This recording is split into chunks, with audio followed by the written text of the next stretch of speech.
Assalamualaikum warahmatullahi wabarakatuh. Pada siang hari ini saya berada di Pantai Talise, yang ketika kita memandang bangunan-bangunan di sekitar bibir pantai ini semuanya alhamdulillah rata dengan tanah, dan Allah masih mengizinkan sebuah masjid apa namanya nih?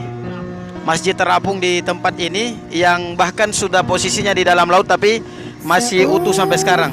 Dan saat-saat kejadian itu ada sahabat kita yang merupakan pengurus masjid ini juga, dan beliau adalah seorang muazin, dan beliau juga menyaksikan betapa dahsyatnya kejadian yang tertimpa pada saat gempa bumi dan tsunami yang menimpa kota ini. Saya mau minta keterangannya bagaimana saat terjadinya gempa bumi dan waktu itu seperti yang kita ceritakan tadi. Jadi pada saat itu sudah masuk jam 6, saya ingin mau mengumandangkan azan di masjid ini.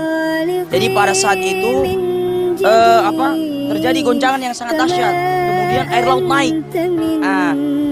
Jadi ketika air laut naik itu posisi jamaah sekitar belum sampai 10 orang. Belum sampai. Iya, saya tidak tahu waktu saya di samping masjid ini, karena ini kan tempat bisa dikatakan wisata religi. Jamaah itu biasa foto selfie masuk sholat. Jadi pada saat saya ingin mengumandangkan azan, tiba-tiba goncangannya sangat dahsyat. Pada saat goncangan sangat dahsyat, masjid itu dipukul sama air laut, rubuh, jatuh ke bawah. Jatuh ke bawah, itu posisinya seperti itu. Air laut masuk di tengahnya. Jadi jamaah semua panik, lari. Ketika pada saat itu Pak Imam Masjid Terapung ini, dia sempat lari bawa anaknya. Beliau sampai di sini, dia selamat. Rubuhlah jembatan. Jadi pada saat itu berapa orang jamaah yang ingin melarikan diri, menyelamatkan diri, mereka tidak bisa menyelamatkan diri, mereka jatuh di bawah air laut saking derasnya. Ketika pada saat itu singgah saya seorang diri di masjid, posisi saya sebelah situ.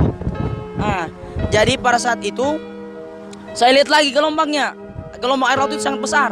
Jadi saya hanya berdoa, saya minta, saya bilang, ya Allah, jika memang saya bilang hari ini pemisah diri saya dengan dunia dalam keadaan seperti ini, saya serahkan diri saya, ya Allah, saya ikhlas, ambil saya. Saya baca ayat kursi, kemudian saya lihat air semakin dekat, saya tutup dengan la ilaha illallah, dipukullah masjid ini dengan air laut, saya terlempar dengan kaca-kaca sehingga ini saya terkena kaca.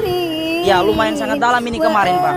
Nah, di dalam air laut saya terus digulung sama ini semua besi-besi dengan beton-beton masjid. Tapi saya tidak pingsan. Saya tetap amalkan la ilaha illallah di dalam air, walaupun saya sudah dilipat-lipat oleh air, digulung oleh air.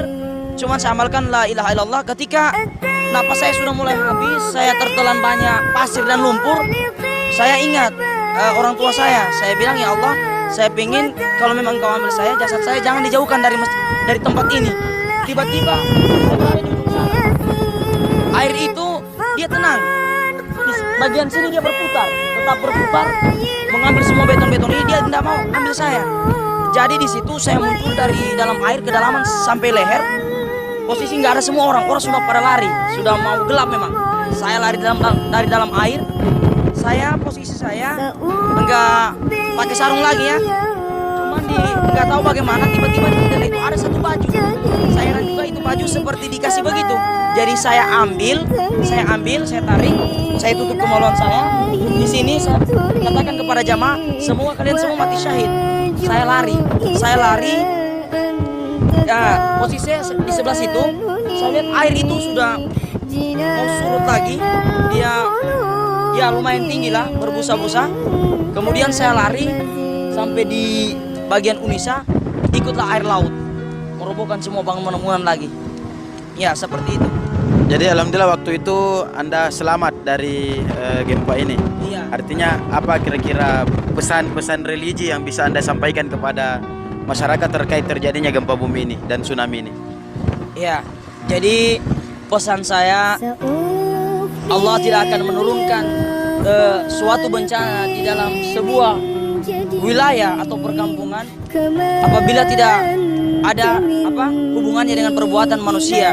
Jadi yang pesan saya, marilah kita semua mengintrospeksi diri masing-masing. Kita yang Allah berikan keselamatan, jangan kita sia-siakan lagi. Kita harus memperbaiki diri kita lebih baik lagi dari hari-hari yang kemarin. Kita bersyukur karena semua saudara-saudara kita sudah diambil oleh air laut yang ditelan bumi atau apa.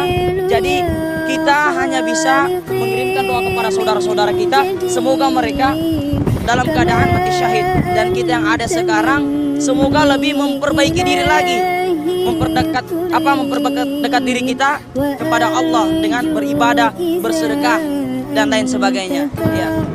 Saudara-saudaraku sekalian, pemirsa dimanapun berada, sahabat kita Muhammad Rahman ini adalah korban yang sempat selamat dari tsunami dan gempa bumi yang terjadi kemarin. Dan beliau telah menyampaikan apa-apa yang beliau alami ketika terjadi bencana gempa bumi dan tsunami di tempat ini, sehingga itu menjadi pelajaran berharga betapa berharganya sebuah amalan dan kemuliaan yang Allah berikan kepada kita. Dan bencana ini menjadi introspeksi buat kita semua dimanapun kita berada. Demikian, terima kasih. Salam easy. Assalamualaikum warahmatullahi wabarakatuh.